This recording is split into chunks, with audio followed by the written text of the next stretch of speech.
Okay, imagine this. Trying to pull in an extra $100,000 in just 6 months. Right. And you've got less than 5 grand to start, maybe only 10 hours a week free. That sounds pretty ambitious. Exactly. I mean, for most people, that sounds like pure fantasy, right? Something you'd only get chasing, I don't know, meme stocks or some crypto fad. Risky stuff. Yeah, definitely not the usual path. Well, today's deep dive, we're actually digging into exactly that challenge. We're looking at a roundtable discussion for financial experts from Wealth Without Wall Street, and each one laid out their own unique, often pretty unconventional strategy to hit that very goal. Seemingly impossible, but maybe not. So the goal here isn't just reporting, it's... Our mission, is to really pull out the key nuggets, the core insights from what they shared, give you a shortcut, really, to understanding these, frankly, surprising approaches. And that really gets to the heart of it, doesn't it? The philosophy behind this whole thing. It's about moving beyond, the traditional Wall Street playbook. Building real financial freedom, maybe some passive income that lasts. Which you're going to hear, these aren't like lucky breaks. No GameStop windfalls here. No Dogecoin fortunes. Exactly. These are meant to be practical, actionable strategies based on experience and, this is key, building systems. Systems, okay. Yeah, so this whole deep dive, it really circles around one central question. How can you hit significant financial goals using high-leverage strategies? But focusing on, sustainable systems, not just one-off tricks or hacks. Gotcha. So you get multiple perspectives, different angles. It'll hopefully spark some, real aha moments for you listening. All right, let's jump in. First strategy. Russ Morgan calls it the Augusta play. Ah, yes, Russ's approach. And he makes this, pretty bold claim right up front. $100,000, 6 months, less than $5,000 seed money, 10 hours a week. And here's the kicker. All income tax-free. Okay, tax-free always gets attention. So the core idea, it leverages something called the Augusta Rule. It's actually part of the tax code, Section 280A. The Augusta Rule, Right. the golf tournament. Exactly. That's where the name comes from. Basically, it lets homeowners rent out their main home for up to 14 days a year. 14 days, okay. And the income you make from that rent, not taxable. Zero income tax. Wow. Okay, so how does Russ actually do it? 14 days isn't a lot to make 100 grand. Well, his plan is pretty ingenious, really. He schedules 5 tax strategy events over the 6 months, hosts them at his lake house. At his house, okay. Yep. And he's targeting high-level entrepreneurs, people making over $1 million a year. Got it. So serious players. Right. Each event is 48 hours long, which, conveniently covers 3 calendar days. Yeah. And he rents the house out for, get this, $7,200 per day. $7,200 a day for his house. Per day. But here's the twist. To stay under that 14-day tax-free limit, 5 events, 3 days each. That's 15 days. Right. That's 1 day too many. So the 15th day, he just gives it for free. That's how he stays compliant. Clever. Very clever. But wait, how does he make sure these high net worth folks actually pay that much? I mean, is it just a nice lake house or? Yeah. That's where the real leverage comes in. It's not just renting a nice house. He partners with what's called a family office. A family office, like wealth managers for the super rich. Exactly. And they specialize in tax strategy. So they provide the actual high-value content for the attendees. It makes the event a strategic investment for these entrepreneurs, not just a getaway. Ah, okay. So the house is the venue, but the value is the content. Precisely. He turns his personal liability, the house his family uses anyway, into a business income stream.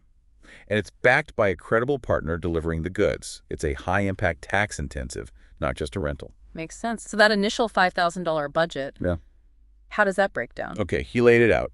$1,500 goes to a marketing team. They do about 30 emails. He figured maybe $50 an hour. Okay. Then $1,000 for an admin team to handle logistics, scheduling, coordinating. Right. Another $1,000 he earmarked for personal gas. And he specifically mentioned expensive boat gas at the lake, like $5.50 a gallon. Ah, okay. Got to factor that in. Apparently. Yeah. And the last $1,000 is for making some promo videos and running paid ads just to reach people outside their immediate network. Got it. So pretty lean budget. And the time commitment, those are 48-hour events. Yeah, but Russ claims his active management time is maximum 20 hours over the whole 6 months. 20 hours total for 5 events. Total. He says it's spread out, coordinating with the teams, quick review of the content, some follow-up after. He's really leveraging those partnerships and the existing asset, the house, to keep his own time input super low. Incredible. Really shows the power of leverage. And highlights how the system kind of pays for itself, or pays for his liability, as he puts it. Yeah, someone else paying for my liabilities. Love that. It's brilliant, really, using what you already have. Absolutely. Okay, but what if you don't have a fancy lake house? Our next expert, Mark Podolsky, offers something totally different. Land flipping. The land geek. Yeah, completely different terrain, literally. His goal is the same, though. 5Ks into a $100 K, 6 months, 10 hours a week. And initially, he stresses it's all about focus and creativity. No team, no fancy software needed right away. Right. Mark's whole principle is about finding asymmetric returns. Basically, situations where the potential upside massively outweighs the downside risk. And he finds that in land. He argues that land is an inefficient market. He's been doing this for, 24 years? So he knows where to look, how to find deals others miss. Okay, so how does he structure it? He has phases, right? Yeah, a clear step-by-step. Yeah. Month 1, he says about 5 hours a week, focus on flipping really cheap land. Cheap land, like where? Doesn't specify exactly, but wholesale lots. Buy 2 for $2,500 each. That's your $5,000 starting capital, gone right there. Okay, invested. Then what? Then list them for sale, but on easy financing terms, like maybe $199 a month for 60 months. Makes it affordable for buyers. Okay, owner financing. Exactly. But here's the key step for his capital growth. He doesn't wait 60 months. He takes those notes to the payment streams and flips them to passive investors, usually at about 50 cents on the dollar, 50% of face value. Ah, sells the debt. Right. So that initial $5,000 investment quickly turns into roughly $10,000 cash in his pocket within the first month. Wow, okay. Phase 1 complete. What's next? Months 2 and 3. Still about 5 hours a week. Systems are getting smoother, more copy-paste. He takes that $10,000 and scales up into better markets. Better markets, meaning? Like maybe Florida infill lots, properties with power nearby, more desirable stuff. Buys 2 lots for $5,000 each. Okay. Sells those for maybe $18,000 each, again on terms. Flips the notes, rinse and repeat. Buys 3 more lots with the proceeds. The goal here is to grow that $10,000 into about $36,000. Okay, momentum building. Now, months 4 and 5. Now he shifts gears. Big cash flips. He takes about $6,000 of his capital and does a laser-focused mail campaign. Sending letters to landowners? Yep. Targeting specific types of landowners, maybe near growing metro areas. Sends out offers, say, $30,000 cash offers for their land. Hoping someone bites who needs quick cash. Exactly. Buys a property for $30,000, then quickly flips it for cash. Maybe $55,000 or $60,000. A nice profit margin. Definitely. He figures just 2 successful flips like that get him to the $100,000 target. And by this stage, he's leveraging help. VAs for the mailings, local realtors to handle the sales side. His time drops to maybe an hour a week on the land deals themselves. But wait, land can be tricky, right? Like, hard to sell sometimes. What's the risk he's managing there? How vital is knowing it's not just swampland nobody wants? Oh, absolutely critical. He stresses deep due diligence, understanding the local market, demand, zoning, access, all that stuff. And targeting undeveloped land is part of the strategy, fewer complications than buildings.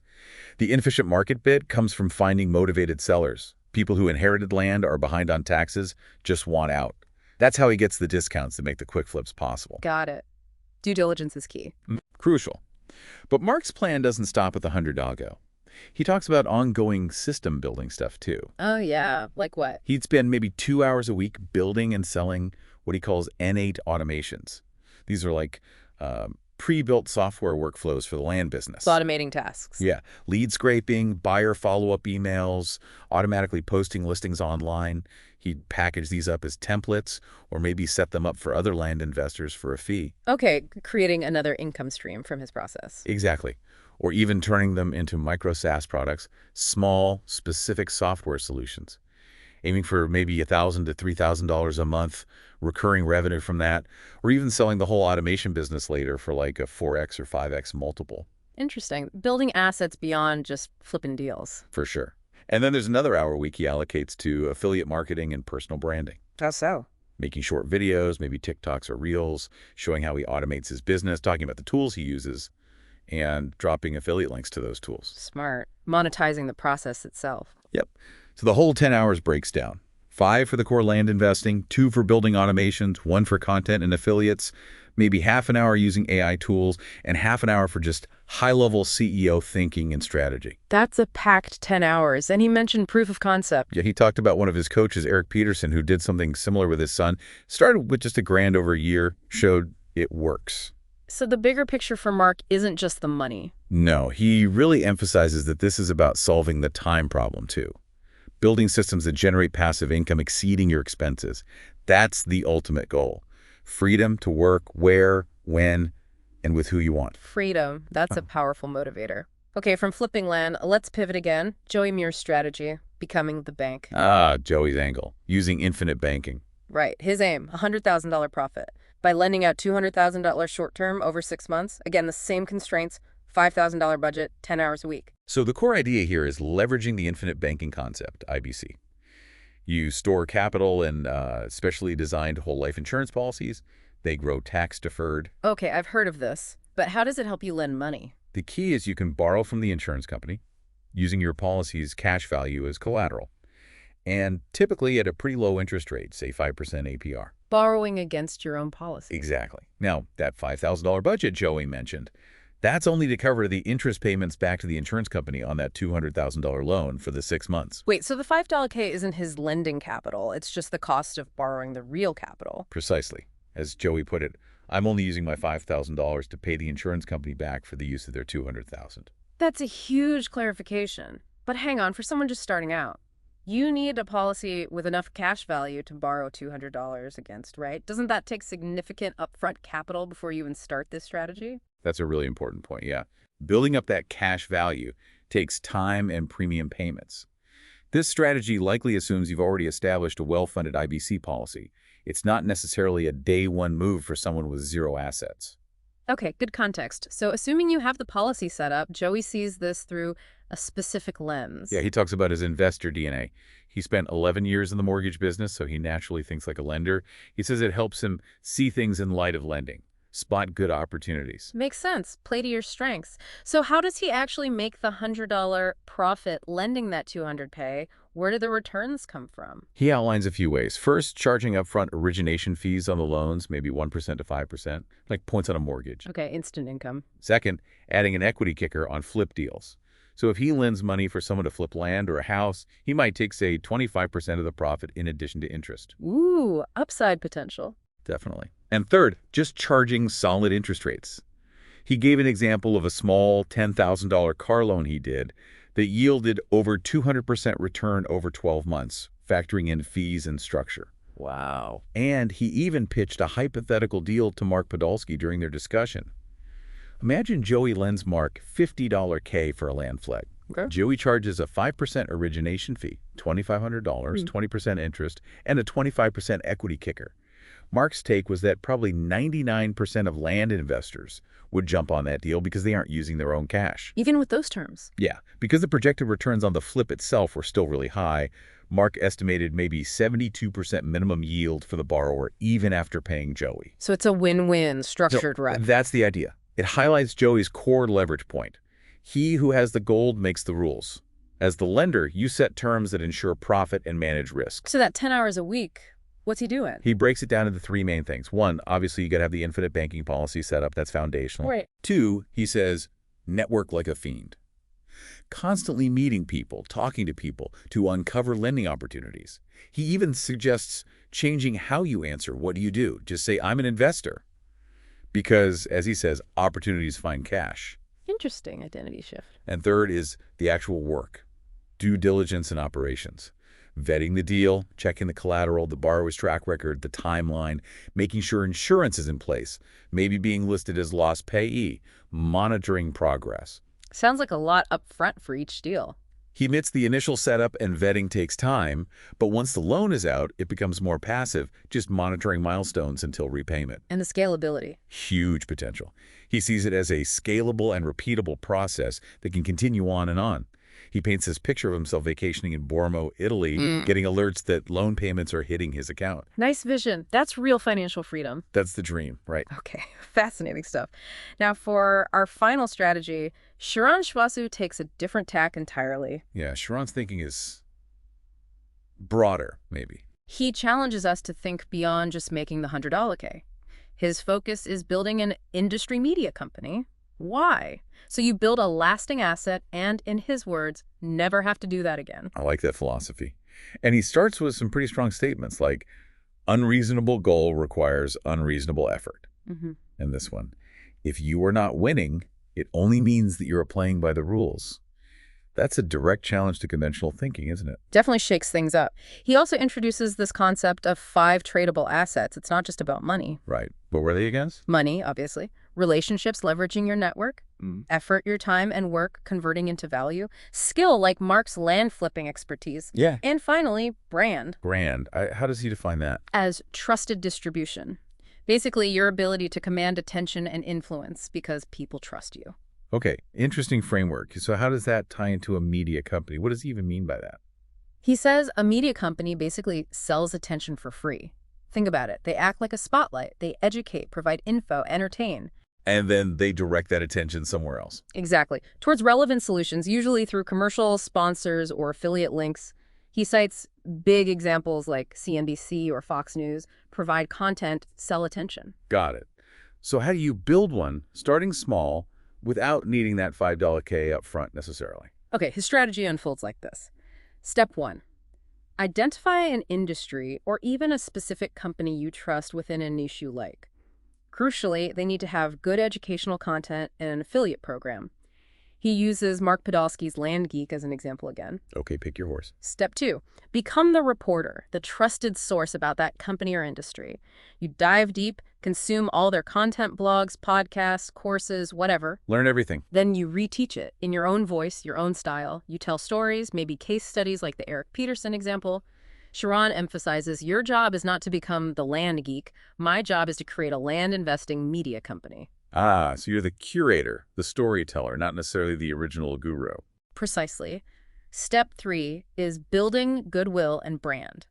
You position yourself as this neutral, helpful source. Hey, I have nothing to sell you, just sharing what I'm learning, telling these stories. Builds trust.